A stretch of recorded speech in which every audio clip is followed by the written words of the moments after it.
Der deutsche Führerschein.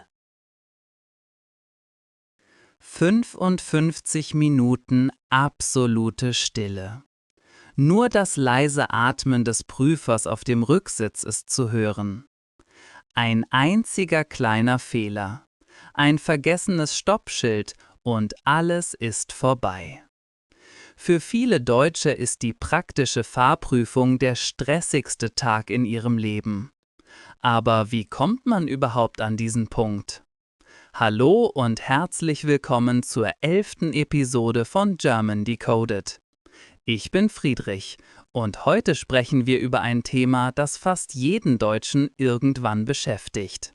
Wie bekommt man eigentlich einen Führerschein in Deutschland? Es ist ein langer, bürokratischer und oft sehr teurer Weg, aber für viele bedeutet er die absolute Freiheit. Schnallt euch an, stellt eure Spiegel ein, wir starten den Motor. Bevor man überhaupt in einem Auto sitzen darf, gibt es viel Bürokratie. Typisch deutsch, oder? Der allererste Schritt ist nicht das Fahren, sondern die Gesundheit. Man muss einen Erste-Hilfe-Kurs machen. Dieser Kurs dauert meistens einen ganzen Tag.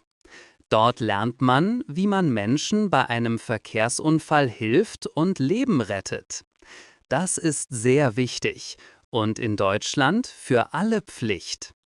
Außerdem braucht man einen offiziellen Sehtest vom Optiker. Man muss ja schließlich die Straßenschilder erkennen können.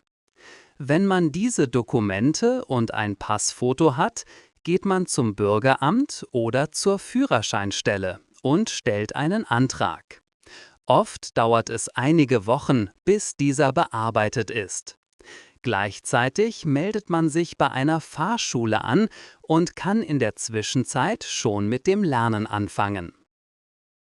Jetzt beginnt die eigentliche Arbeit, die Theorie. Jeder Fahrschüler muss 14 Doppelstunden Theorieunterricht besuchen. Man sitzt in einem Raum mit anderen Schülern und der Fahrlehrer erklärt die Verkehrsregeln. Wer hat Vorfahrt? Was bedeuten die verschiedenen Schilder? Wie verhält man sich in Gefahrensituationen? Nebenbei lernt man mit einer App auf dem Smartphone. Es gibt über 1000 mögliche Fragen, die man üben muss. Wenn man bereit ist, macht man die theoretische Prüfung beim TÜV oder bei der DEKRA. Die Prüfung findet am Computer statt. Man muss 30 Fragen beantworten und darf maximal 10 Fehlerpunkte haben. Wenn man eine Frage falsch beantwortet, bekommt man, je nach Wichtigkeit der Frage, zwischen 2 und 5 Fehlerpunkten. Wenn man die Theorieprüfung besteht, hat man den ersten großen Meilenstein geschafft. Nun wird es spannend. Wir setzen uns hinter das Lenkrad. Am Anfang fährt man normale Übungsstunden im Stadtverkehr. Der Fahrlehrer sitzt auf dem Beifahrersitz und hat eigene Pedale. Er kann also jederzeit bremsen, wenn es gefährlich wird. Wenn man das Auto gut kontrollieren kann, kommen die sogenannten Sonderfahrten. Das sind gesetzlich vorgeschriebene Pflichtstunden. Man muss 5 Stunden auf der Landstraße fahren, 4 Stunden auf der Autobahn. Das ist besonders aufregend, weil es dort oft kein Tempolimit gibt, und 3 Stunden bei Nacht oder im Dunkeln. Diese Sonderfahrten sind das Highlight für viele Schüler, aber sie sind auch anstrengend. Man lernt zum Beispiel, wie man bei hohen Geschwindigkeiten sicher die Spur wechselt oder im Dunkeln den Überblick behält. Vielleicht fragt ihr euch jetzt, was kostet das alles? Die kurze Antwort ist extrem viel. Der Führerschein in Deutschland ist einer der teuersten in ganz Europa. Es gibt keinen Festpreis, denn die Kosten hängen davon ab, wie viele Fahrstunden man persönlich braucht. Eine normale Fahrstunde kostet heute oft zwischen 60 und 90 Euro. Die Sonderfahrten sind meistens noch etwas teurer. Dazu kommen die Gebühren für die Fahrschule, das Lehrmaterial, den Sehtest und die Rechnungen für die Prüfungen. Insgesamt bezahlen die meisten jungen Leute heute zwischen 2.500 und 3.500 € für ihren Führerschein. Das ist wirklich ein kleines Vermögen.